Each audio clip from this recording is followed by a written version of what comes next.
Yo, Forward Fabian, we back. We are back with more horror content, man. We doing Nick Crowley today. We got YouTube's Darkest Videos, number 7, man. It's dropped actually a month ago. Yeah, we gonna get back into Nick Crowley. It's funny, my most popular video on this channel is Nick Crowley, and it was when he did the darkest TV show in history, or was it something like that? Yeah. So that one went. I was gonna say viral, but I don't know about that. It did pretty good on my channel, man. But with that being said, man, show love, subscribe to the channel, and recommend content if you like horror content. Let's go.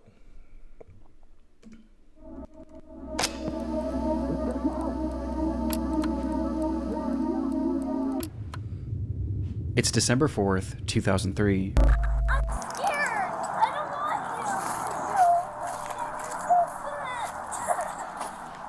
I'm gonna go try to get them to stop doing that. A police officer walking in a local park in Arlington, Virginia, is approached by a concerned family, claiming that someone in a nearby neighborhood had been shooting off a flare gun. The officer could hear it too, and following the sound, he eventually found himself at the home of 56-year-old James Yu. The man lived alone in his half of this duplex, and was described by neighbors as a recluse known to exhibit unusual behavior. Across his social media, he made posts claiming that he was the victim of fraud at the hands of all sorts of government. What this fool say? James YouTube channel. James W.U., the witch in Wayne County Supreme Court, State of New York. One motion hearing held at beginning. Zero progress. Zero scheduling. Okay.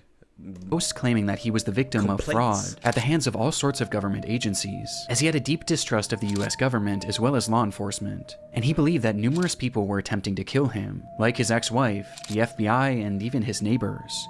His posts seemed entirely nonsensical, and so did many of his actions. In the months prior, he had covered up all of his windows with garbage bags and aluminum foil, and he even wrapped his trees in toilet paper. He spat. And though these actions are entirely harmless, on this day, things were becoming far more troubling.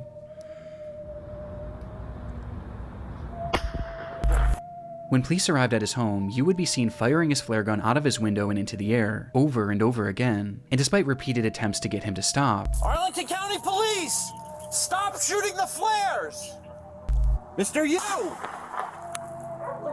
he didn't let up, shooting 41 flares in the span of just 25 minutes. And he did it all with no explanation. In fact, he didn't even say a single word. 41 flares. Understandably, police were eager to get Yu out of his home for questioning, as at this point it wasn't obvious whether or not he was a threat. And so for hours and hours they called out to him, first asking and then demanding that he exit his home. Damn. So they didn't use force. You know, you see these situations to where I don't know. For some reason, what's that guard? It's like a guardrail, or it's like the door ram, that tool that the police can use to bust your door down. Now, a person shooting flares outside of a window is not a crime. I mean, a flare gun could be considered a possible weapon, right? Because pretty much anything could be. So, would that not be some cause like, maybe pedestrians in danger or something along the lines? I don't know. I'm just surprised that they didn't take any initiative to just get into the house, get a warrant. You know what I'm saying? Police will stand outside your house for hours just to get you to come out. James, Arlington Police, come to the front door with your hands up. Do it now. We don't care, Have your bro. building surrounded. But still, there was no response. Growing impatient and worried that Yu might be planning something, the police would eventually bring in a specialized vehicle to bust down the door and spray the inside of the home with gas, all in an attempt to draw Yu outside. Told you. James, stay away from your front door. Stay away from your front door, James. And in response, Yu began firing once again. Only this time, he wasn't using flares. Oh.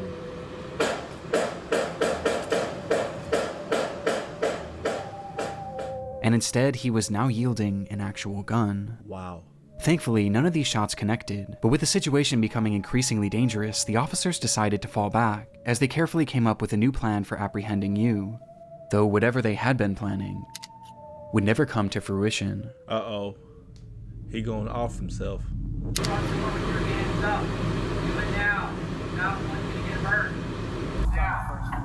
Yeah.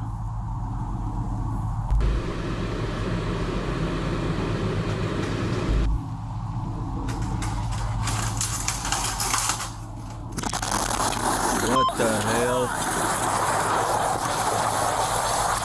What? This fool blew his house up.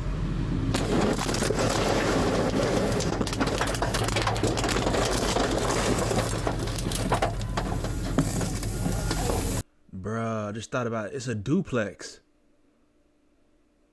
Or a little townhouse. So he annihilated the whole building. So what about the other tenant? What the hell? In a split second, the home was gone, as a massive explosion rang out from inside the house, reducing the entire structure to rubble. Inside the house, Yu had stored 55 gallons of gasoline in his basement, which he saved for that moment to ignite with no warning and no explanation. Based on the footage, it's been theorized that Yu's actions were an attempt to lure police into his home so that he could then set off this explosion and take them all out along with his neighbors, as he genuinely believed that both parties were conspiring to kill him. Though somehow, when the smoke cleared, no civilians or police officers had so much as been injured. All that was found in the rubble was the remnants of a single body. Though for a moment, this wasn't the end of James Yu's story. Before that body could be identified, reports across social media began emerging showing that James Yu was somehow still alive. After the blast, comments were being made on what appeared to be Yu's YouTube channel, where he stated that this whole thing was a cover-up and that comments were being My neighborhood's crawling with spies. made on what appeared to be Yu's YouTube channel, where he stated that this whole thing was a cover-up and that he wasn't even inside the home when the standoff started, which looking back, we never actually see him, and we also never hear his voice. Numerous posts pointing out this development would go viral and cause mass confusion about the story, which was only heightened when it was revealed that the body inside that building was in fact James Yu. Though in the end, it wasn't really as mysterious as some originally thought. As it turns out, the post showing these comments failed to realize that this wasn't actually Yu's account, and instead it had a completely different username, with the account likely having been created as nothing more than a hoax.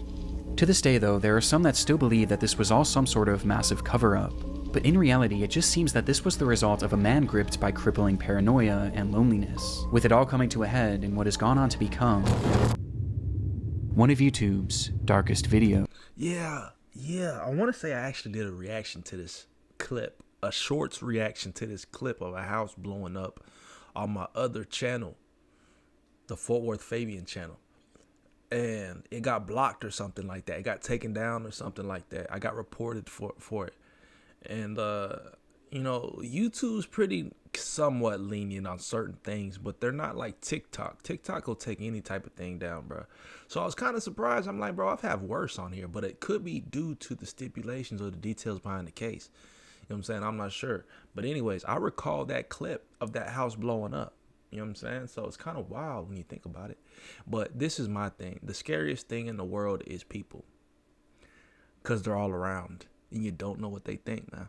You don't know what they're going through, what they think, how they perceive you, or what they perceive of the world. This man was mentally ill, and he thought everybody was out to get him. Now, my biggest question is, they said he lived in a duplex. There was 2 front doors there, and he obliterated the whole building. Now, they did say they only found 1 body, so I guess that confirms that he's the only one that passed. Maybe there wasn't a tenant in the other unit, but imagine if you live next door to somebody like this. And you got no clue. He may be weird. He may be quiet. But he's got X amount of gallons of gasoline in his basement. And he got a bomb ready to blow everything up. Or he can set the fuse off whenever he wants to. That's scary, bro. That's very scary. That's why you got to stay prayed up. Have God over you, man. Because people can't save you. You don't know about people out here. This fool's videos be creepy. The devil. They hate you. Boy, I got them creepy videos. The internet is a dark and disturbing frontier. This year alone, countless people have fallen victim to high-profile data breaches, raising serious concern about personal information security. Ticketmaster experienced a breach compromising over 560 million of their customer records. But most alarming of all, the National Public Data announced that they too had suffered a breach, where a staggering 2.9 billion records were leaked, potentially impacting every single American. And these leaks included critical personal information, such as full names, addresses, dates of birth, phone numbers, and even social security numbers. If you haven't been taking your online security seriously, then it's time for a change. Though thankfully I feel secure because I've been using today's sponsor, Aura. Aura monitors your personal data, including your social security number, across billions of different data points, which includes the dark web and public court records, to alert you about potential identity theft. They even provide up to $5 million in identity theft insurance in case the worst happens. And with their real-time alerts for data breaches, a VPN for safe browsing,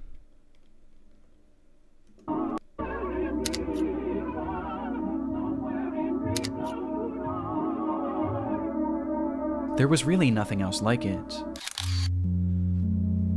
This obscure 27,000 square foot structure allowed visitors to enter into what must have felt like another dimension. It was an exhibit called Dream Space, and was the creation of British artist Maurice Agus, like a teeth. 74-year-old artistic visionary obsessed with the idea of creating large-scale surreal environments.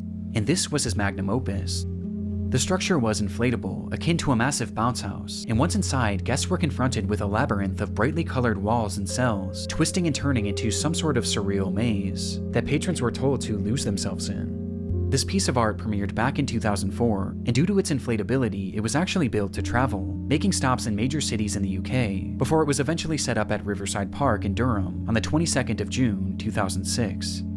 The very next day, 68-year-old Elizabeth Collins would visit the area with her husband and her daughter, as well as her 14-year-old grandson. And spotting this unusual structure in the distance, Elizabeth's grandson insisted on checking it out, excitedly taking off his shoes and running inside. And while the rest of the group was more apprehensive about entering, Elizabeth eventually decided to accompany him, leaving her husband and daughter on the outside, though not before turning back to them and joking that she was going in to find peace and serenity. Outside, Elizabeth's husband and daughter sat at a nearby table and enjoyed a cup of tea whilst conversing about the events of the week, only for the man to turn his head and notice that Dream Space was slightly moving, to which he excitedly said, "Oh, it's a ride, I wish I had gone on it." The daughter then turned her head to see the structure as it began to rise up off the ground, to which she chillingly responded, "It's not a ride." What is that, bro? Maybe I missed it in the beginning. I'm gonna rewind it, but let's check out this clip.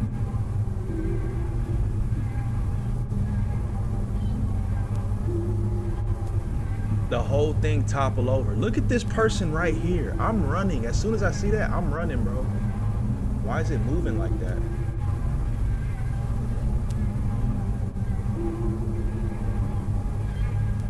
What is happening?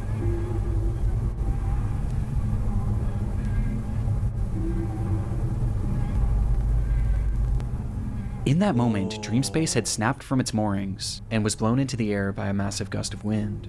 Agus just so happened to be standing at the entrance as it began to shift, and noticing what was happening, he grabbed on as he desperately tried to hold down his entire life's work, though clearly this was of no use. And after being lifted in the air, his grip failed, sending him falling back to the ground below, where he lay staring up at his creation that was now flying 30 feet above him.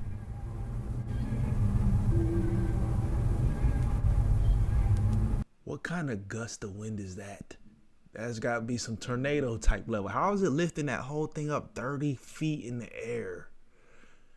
This thing must be like super compact and just, I got to go to the beginning, y'all. I was not paying no attention. So where did we leave off? 10:04.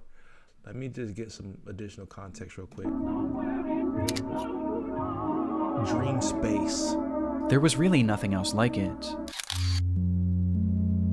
This obscure 27,000 square foot structure allowed visitors to enter into what must have felt like another dimension. It was an exhibit called Dream Space, and was the creation of British artist Maurice Agus, a 74-year-old artistic visionary obsessed with the idea of creating large-scale surreal environments, and this was his magnum opus.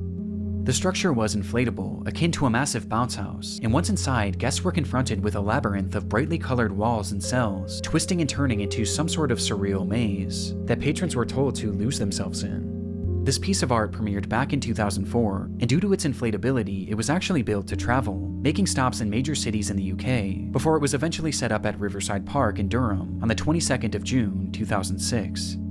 The very next day, 68-year-old Elizabeth... Oh my days, bro. What are they doing? You would think that. Let's just see what happens.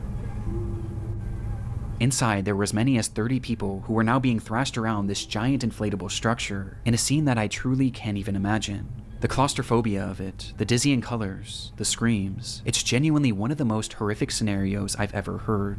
The inflatable structure was airborne for well over a minute, folding into itself before finally crashing back down into a parking lot, leaving behind what was described by witnesses as a field of bodies.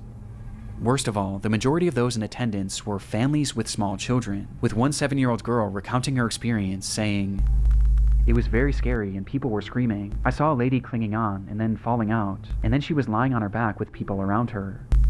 I think she died." This lady was most likely 68-year-old Elizabeth Collings, who had been ejected from the structure when it was in the air, with her injuries being catastrophic and unsurvivable. Of all the others now sprawled throughout this field of grass, most were left injured but thankfully not in serious condition, though this wasn't the case for 38-year-old Claire Vermege, who had been inside during the accident with her 2 children, and despite her kids surviving, she was sadly not so lucky, with Claire and Elizabeth being the sole fatalities of the incident. I was thinking that the cushions would protect you. If it's material made out of funhouse, bounce house, you may be flying in the air, but you just be catapulting off the walls, right? You be get tossed around. But the problem is if it's 30 feet in the air and you fall out the opening, you're just gonna hit concrete, you're gonna hit ground. So the video is terrifying, and though it's easy to say that this could have been so much worse, considering how many people were in Dreamspace at the time, right, the consequences were still catastrophic, as it devastated 2 families, and likely left many others at the scene traumatized for life, especially the young children. But how could this have happened? Well, that day was particularly warm, which likely caused the air inside the structure to expand, causing a hot air balloon-like effect, which was then exacerbated by sudden strong gusts of wind, which eventually caused the structure to go airborne, as in the end, it just wasn't properly secured for the conditions. Soon after the incident, Maurice Agus was arrested for manslaughter, though he would ultimately only end up paying a small fine, as he vowed to never create a large work again.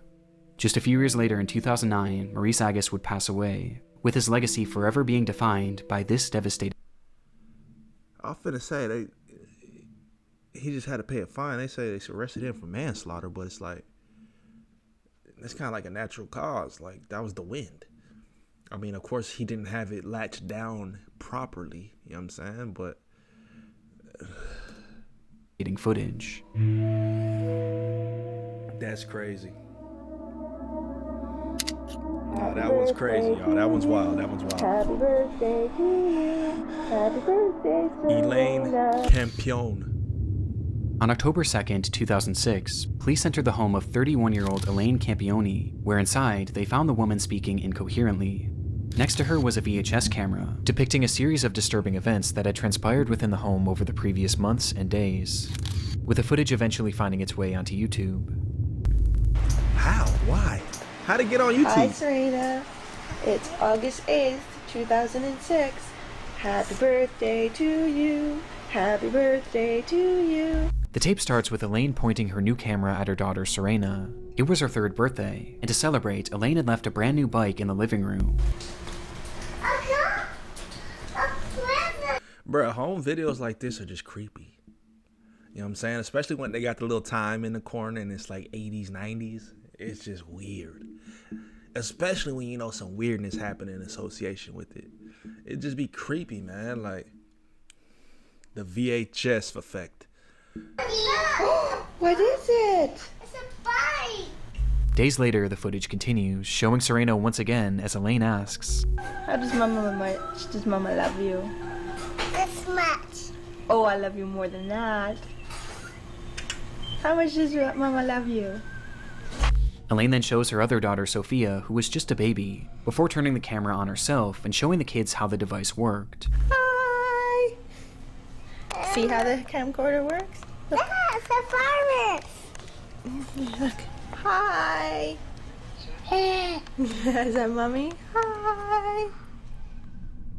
So far, the footage seems like nothing more than your standard family home videotape. I don't know about and that. appears completely wholesome. Though with the next recording, the tone begins to shift, and things start to become slightly concerning. Bruh. This is a deplorable, horrible, messy, filthy apartment that supposedly my 2 children and I live in, and it's just a horrible, horrible mess. Yeah. I think Diego Campione is totally in the wrong, and I hope he burns in hell for all his sins, the same as Leonardo. As Elaine shows the camera her home, she begins joking about how they are living in deplorable conditions, before randomly calling out 2 men Why you think she's joking, bruh? Like, she sounds pretty serious to me. who she says she hopes burn in hell, all while her children are in the same room. She starts to grow more and more agitated. All I wanted to do was take care of my 2 little girls and live happily ever after the 3 years of physical, emotional, and mental abuse that I endured tremendously by Leonardo Campione, and then the past year from Anna and Diego Campione, the mental and emotional abuse. Outright saying that she was abused by a man named Leonard Campione, who happened to be her ex-husband and the father of these children. And she goes on from there, with each moment clearly making the kids more and more anxious. And I want justice to my family for what they have all done to us. I cried out for help. They should have charged him for the assaults he did to me. Eventually causing Elaine to snap out of it and stop the camera. And my poor 3-year-old, I did everything to protect. And what are you saying, Sophia? What do you want? The video then skips forward once more, with this footage being taken just days before the police were called, showing Serena coloring on the floor as Elaine asks, Who loves ya? Mommy. Who loves you the most? That much? Oh, I think I love you more than that. The scene that unfolds next was recorded on that very same night, just hours later.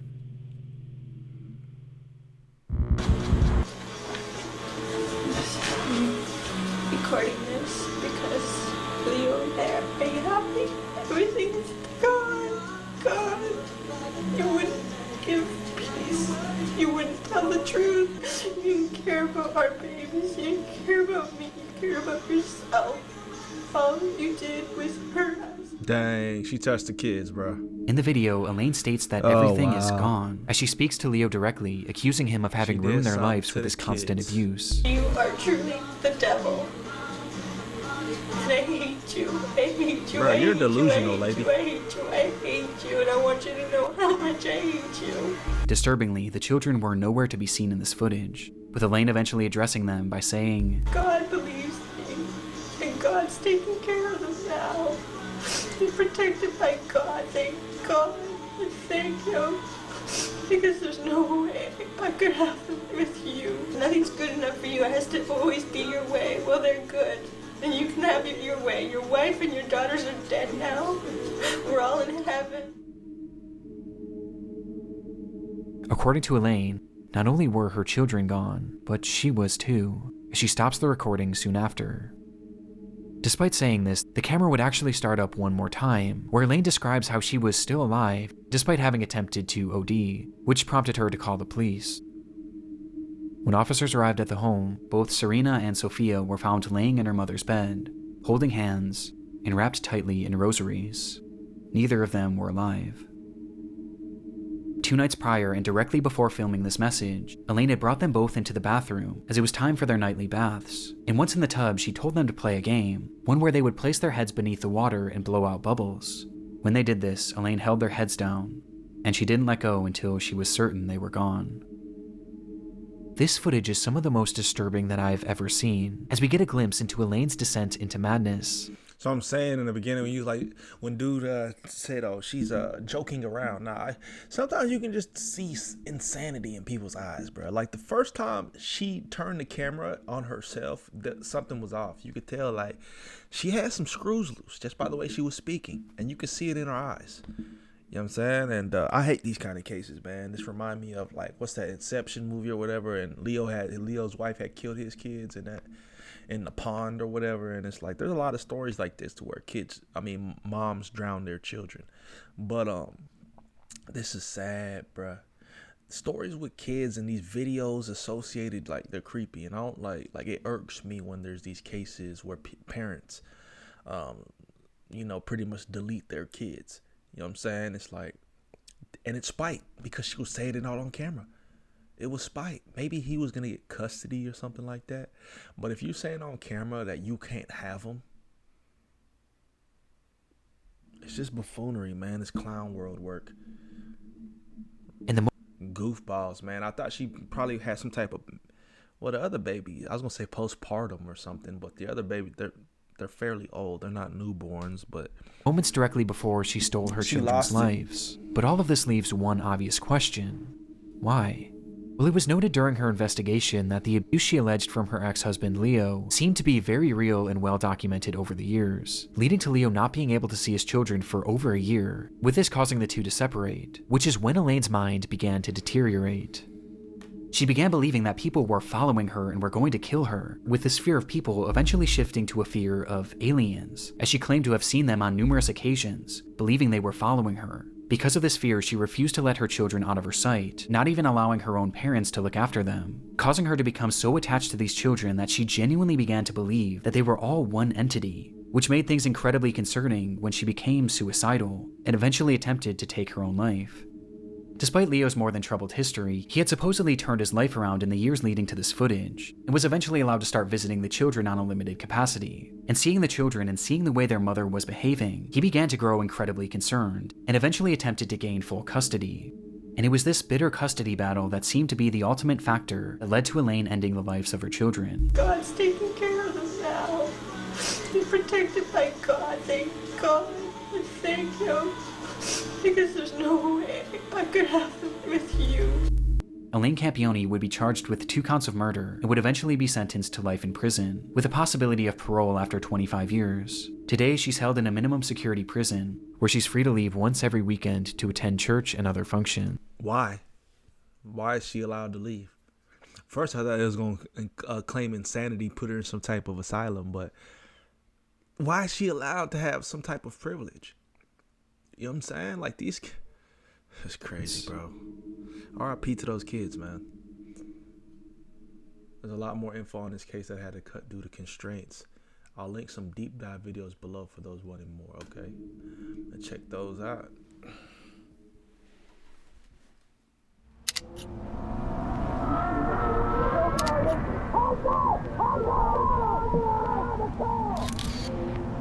On April 18th, 2010, a 39-year-old man named Gavin Collins was released from the HMP Ranby prison in the UK. His freedom would last less than 24 hours, as the very next day he suffered a severe mental breakdown, the result of which was captured partially across several video recordings that later appeared on YouTube.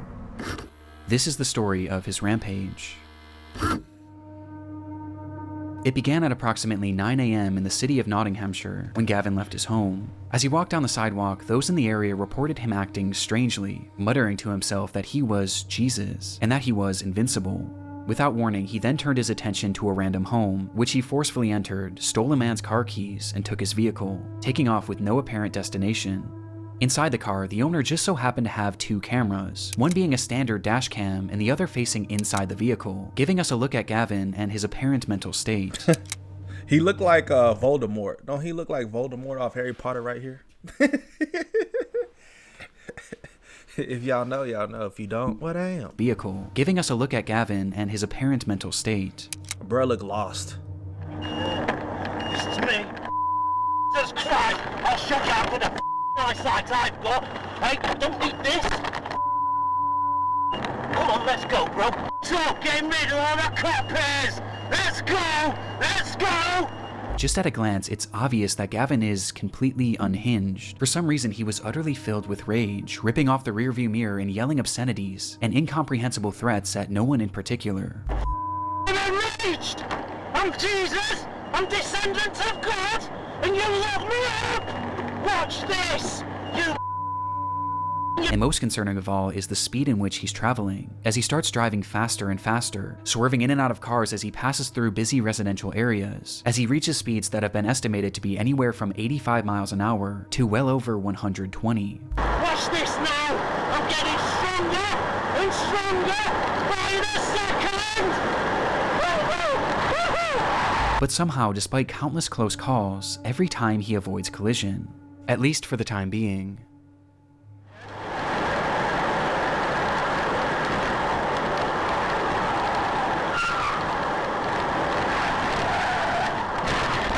This fool just ran the car off the road. Every time from 80 is the speed in which he's traveling, as he starts driving faster and faster, swerving in and out of cars as he passes through busy residential areas, as he reaches speeds that have been estimated to be anywhere from 85 miles an hour to well over 120. Watch this now!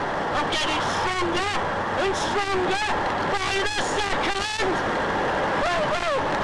Woo-hoo! But somehow, despite countless close calls, every time he avoids collision. At least for the time being. This guy's a clown.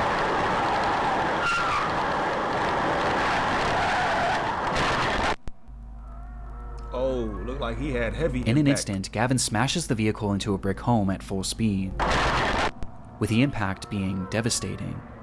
And yet somehow, through the destruction, Gavin was not only still alive, but completely unharmed, and also completely unfazed. He pulled himself from the wreckage and immediately turned his attention to a woman driving nearby, and within moments he had forced his way into the vehicle, and was behind the wheel once again, continuing this deranged driving spree, until once again he crashed. And much like the initial collision, he survived, walking away unscathed before turning his attention to another random home. In pursuit of stealing his third vehicle, he grabbed a nearby concrete slab and began to smash through the home's doors, bloodying his hand in the process, before eventually making entry.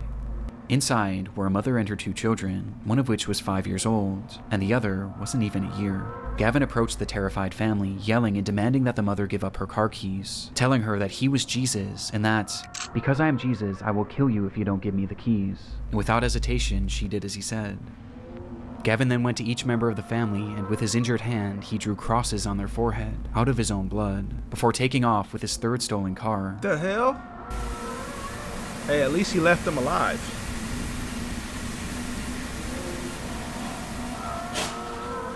Once again, Gavin was driving manically, though this time he was even more reckless, crashing into a brick wall and then a cop car, before setting his sights on a pedestrian. Wow. While speeding through a neighborhood, Gavin would see a man standing innocently. And I ain't gonna lie, the police is trash out there in the UK, bro. Like, you see how they just dicking around? Like, what are y'all doing? Look at the little compact car they got out there. Like, I mean, it's not their fault. The roads is kind of small out there. But anyways, what I'm trying to say is, if this was the States, right? The initial time where he had rammed the vehicle, like where they pull up right here. Car.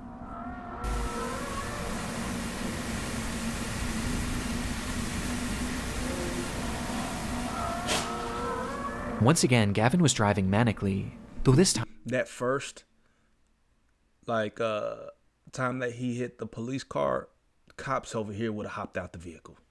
As you could tell, he got his window down too. They would have hopped out the vehicle, drawn weapons, and said, "Hey, get out the car." If he probably didn't, I don't think they would fire. They probably would have shot him with a taser, though. You could tase him through the window. Very simple. He does it the first time. Once again, like Gavin was driving officers do manically, nothing. though this time he was even more reckless, crashing into a brick wall and then a cop car, Now this time, he does it again. before setting his sights on a pedestrian. They do nothing. He drives away. He has the ability to set his sights on a pedestrian. How? I think cops in the States would have shut this down immediately in this interaction right now that we're seeing. He wouldn't even have the chance to pull off. And by the next scene, it looks like he's already off to the races. While speeding through He's a already neighborhood, speeding Gavin would again. see a man standing innocently near a bus stop, and for whatever reason, the sight of this man enraged him, causing Gavin to slam on the brakes and reverse the vehicle, stepping on the gas as hard as he could, Oh, wow. and crashing directly into him, leaving him lying there with devastating injuries. Gavin quickly exited the vehicle and found the man lying motionless on the ground, prompting him to shout, "I've killed him. I've killed the devil." Minutes later, Gavin would crash yet another car into yet another home, though this time the police weren't far behind. I was about to say, like, come on, bro. He's doing all this damage. He's hit 4 homes already, stole 3 cars, and y'all still haven't done nothing.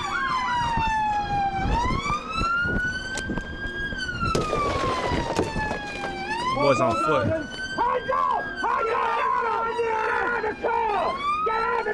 Oh, they got a This way. I'll get him out. I'll get him out. Oh no! Get rid of that. Get rid of that. Do not move! Do not move! Get him up!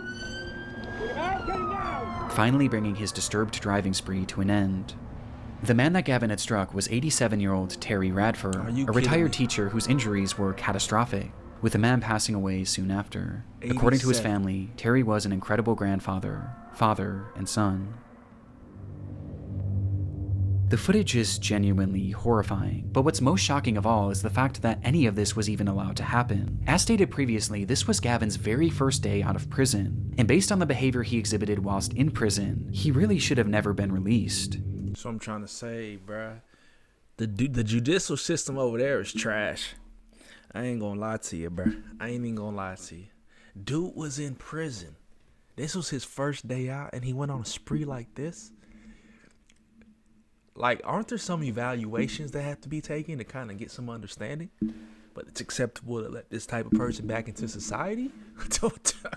Gavin was granted an early release in March of 2019 for charges based around burglary, but just as he was set to be freed, it was discovered that he had submitted an adulterated drug test, which caused his case to be re-examined and resulted in his release being postponed. In response, Gavin lost his mind. Later that month, he assaulted a prison guard before spraying him with an unknown liquid that contained bleach, before proceeding to set his cell on fire and attacking another officer with a piece of wood. Due to his actions, Gavin was placed into an isolated cell, where less than a week later he started yet another fire, and when an officer entered his cell to put it out, Gavin struck them in the head and pulled out a plastic knife, threatening to slash him, stating that it would be a thrill to kill him. Gavin's stay in prison clearly hadn't rehabilitated him. In fact, it seemed to have made him more violent than ever before, and more mentally disturbed. Though shockingly, despite all of these additional crimes, Colin's release would go on to be approved less than 2 weeks later, with Gavin being set free on April 18th, and within just 24 hours, Terry Radford would be brutally killed. Gavin was sentenced to 21 years in prison, and during his trial it was revealed that no drugs were found in his system, and instead this all seemed to be the result of some sort of psychotic episode that just so happened to be captured on camera in one of YouTube's darkest videos.